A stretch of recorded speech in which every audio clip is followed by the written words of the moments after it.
kills for Counter Logic Gaming. Expect 3 engages, cannot find our shot, and that's 4 already.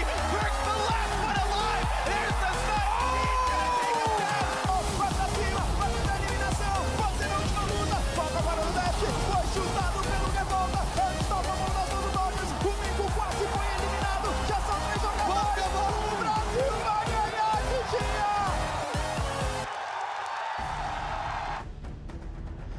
Good evening and welcome everyone to Worlds Tonight, 2016 edition. I am Rivington Bisland III here, joined by Joshua Jat Leesman and Martin DeFicio Lunga.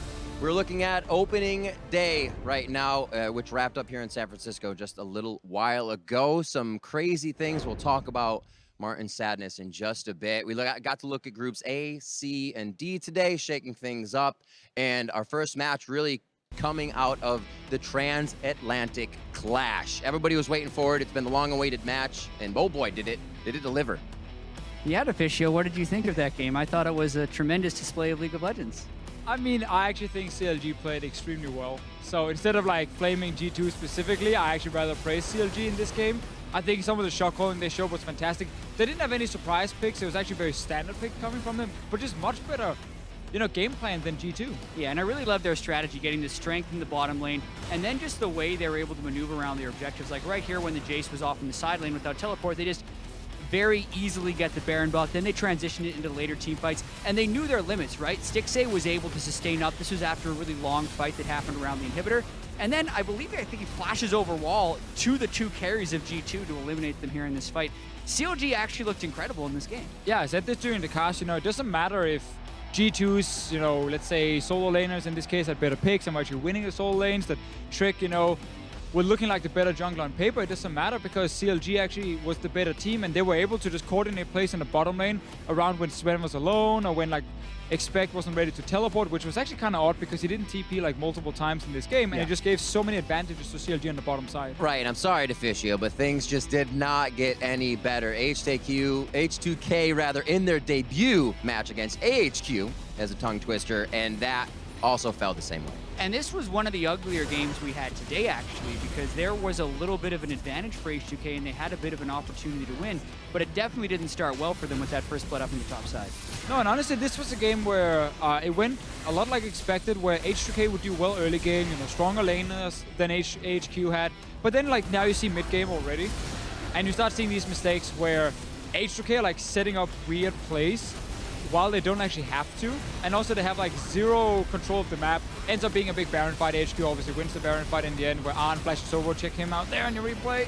That was Flashes just such out. a gorgeous splash from Arn. It was also the first Jinx we got to see at this World Championship. I thought he played it pretty well, and you wouldn't have expected him to be playing that into Forgiven's lane when you're thinking about Forgiven's reputation as a laner, but they did it just fine, and they ended up pulling out this pretty late game 47-minute victory.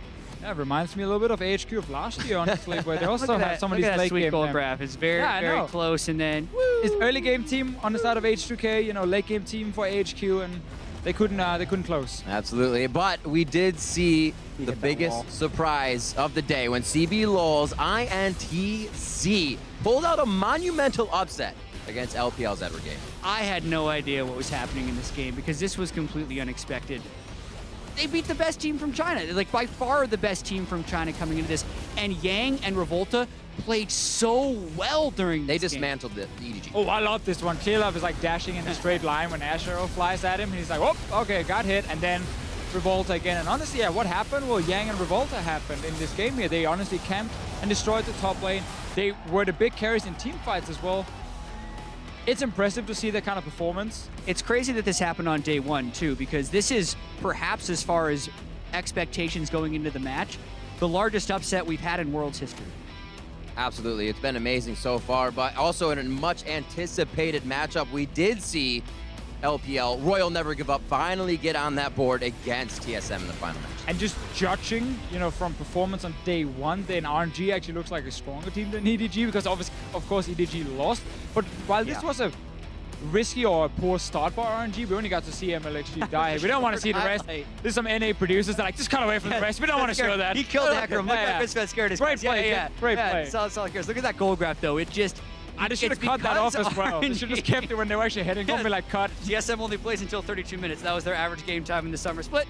After that, the game doesn't matter anymore. But really, the reason the goal graph happened like this is because RNG had such a good team fighting composition, and TSM wasn't able to close the game before that point. So once RNG got to the team fight phase, they just demolished TSM. And even if RNG didn't have, you know, a sick team fighting comp, I think they probably still would actually won the game because Mata was just an absolute god on Alistar. Like, You were wondering, he kind of had a wake-up period, but he yeah, got there. you know, he slumped for the entire playoffs in the OPL, has his boot camp now, comes into Worlds, gets Alistar in the remade game. He didn't pick Alistar in the first game, but got in the second Right. one and just completely destroyed TSM. Doublelift got caught out like 5 times in this game by just Mata flashing on him. Crazy stuff. And with 6 games down, every group besides B has 2 teams tied at 1, who's still, with 2 rather, still looking for a win. I feel like Group C is the most fascinating one at this point. I think overall in the day, you weren't expecting TSM to lose. I was giving it a 60-40 yesterday, but by the time that game rolled around, watching EDG lose to INTZ, because you judge a lot based on region, right? And COG looked good, you're thinking, okay, NA's really strong. Oh, China's not looking that strong. Clearly TSM's gonna have a good chance in this one. No, that's actually not what happens. World is crazy as usual. I guess we saw like a few trends maybe, like European teams macro-wise was extremely poor today.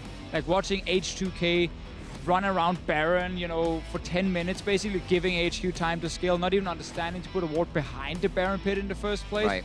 That is really, really poor macro execution in the mid to late game. G2 got out-shot-called by CLG, honestly, in the bottom lane. So the European teams really need to step up, you know, their understanding of how to play the map. I'm gonna give you time to talk about it in a little bit. Don't worry, Deficio. The teams of Group B get their shot on stage tomorrow with the reigning world champions, SK Telecom T1, facing off against Cloud9, while the LMS's Flash Wolves will make their debut against LPL's IMA. After that, Group D takes over, followed by Group C to wrap up the day. We'll look ahead in just a minute, but for everyone watching in client, check out youtube.com/LOL Esports for the full version of Worlds Tonight.